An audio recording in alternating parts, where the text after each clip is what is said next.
Manual transmission कई दशकों से ऑटोमोबाइल के क्षेत्र में उपयोग किया जा रहा है। आज भी ये ट्रांसमिशन का सबसे लोकप्रिय रूप है।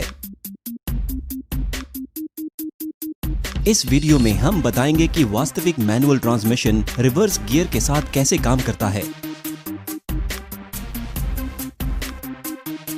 महत्वपूर्ण सवाल ये है कि ऑटोमोबाइल में ट्रांसमिशन की आवश्यकता क्यों है।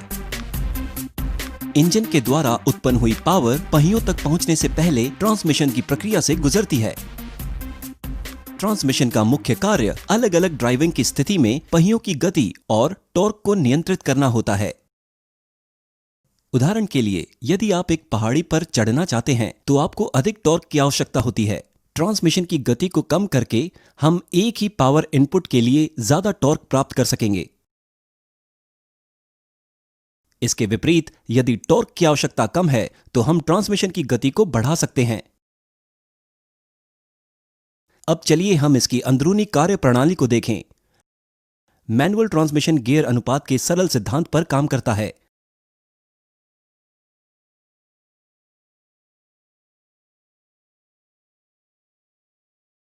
एक बुनियादी ट्रांसमिशन तंत्र यहां दिखाया गया है। यहां इनपुट और आउटपुट शाफ्ट एक काउंटर शाफ्ट के द्वारा जुड़े हुए हैं।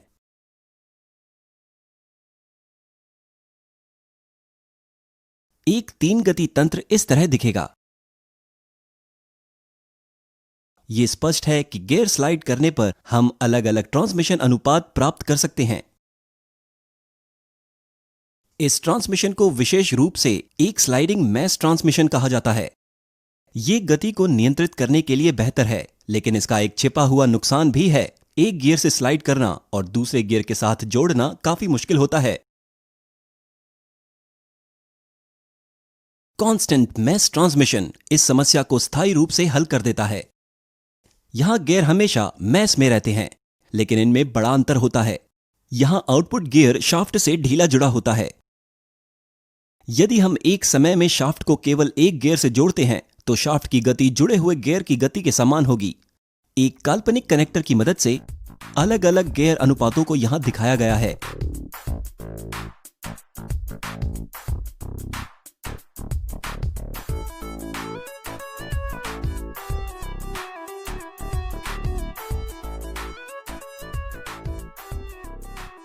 यह ध्यान दिया जाना दिलचस्प है कि चौथे गियर में इनपुट और आउटपुट शाफ्ट सीधे जुड़े हुए हैं। मैनुअल ट्रांसमिशन का मुख्य कार्य ढीले जुड़े हुए गियर को आसानी से और प्रभावी ढंग से शाफ्ट से जोड़ना होता है। देखते हैं कि व्यवहार में यह कैसे किया जाता है। सबसे पहले मुख्य शाफ्ट गियर में सिंक्रोनाइजर कोन टीथ व्यवस्था होती है।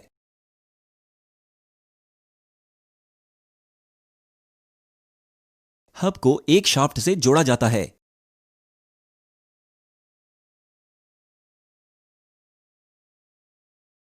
एक स्लीव जो हब पर स्लाइड करने के लिए स्वतंत्र है, उसे भी इस प्रणाली में उपयोग किया जाता है। यह स्पष्ट है कि अगर स्लीव सिंक्रोनाइजर कोन के टीथ से जुड़ा होता है तो गियर और शाफ्ट एक साथ घूमेंगे या वांछित लॉकिंग की स्थिति प्राप्त कर ली जाएगी। लेकिन गियर बॉक्स के संचालन के दौरान शाफ्ट और गियर दोनों अलग अलग गति से घूम रहे होंगे, इसलिए इस तरह की लॉकिंग एक आसान काम नहीं है। सिंक्रोनाइजर रिंग शाफ्ट और गियर की गति को समान बनाए रखने में मदद करती है। सिंक्रोनाइजर रिंग हब के साथ घूमने में सक्षम है, लेकिन अक्षीय रूप से स्लाइड करने के लिए स्वतंत्र है। स्लीव के चलने से पहले क्लच पैडल दबाया जाता है। इस तरह से गियर में पावर का प्रवाह रुक जाता है। जब हम स्लीव को चलाते हैं तो स्लीव कोन पर सिंक्रोनाइजर रिंग को दबाएगा।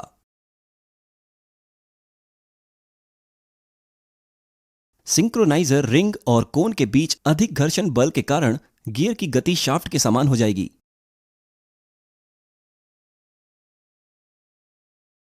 इस समय स्लीव आगे की ओर जा सकता है और यह गियर के साथ लॉक हो जाएगा। इस प्रकार गियर आसानी से और प्रभावी ढंग से शाफ्ट के साथ लॉक हो जाता है। इसी तंत्र को अन्य गियर में बदलने के लिए उपयोग किया जाता है, जैसे कि पहला गियर,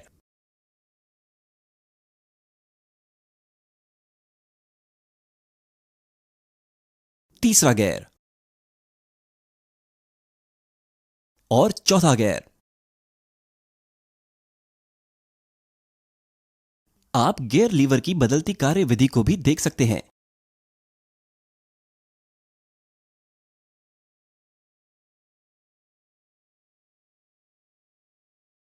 इनपुट शाफ्ट की तुलना में आउटपुट शाफ्ट को अधिक गति से घुमाने के लिए पांचवें गियर का उपयोग किया जाता है। अब देखते हैं कि रिवर्स गियर कैसे काम करता है। जैसा कि दिखाया गया है कि रिवर्स गियर 3 गियर व्यवस्था का उपयोग करता है। उनमें से एक निष्क्रिय गियर है।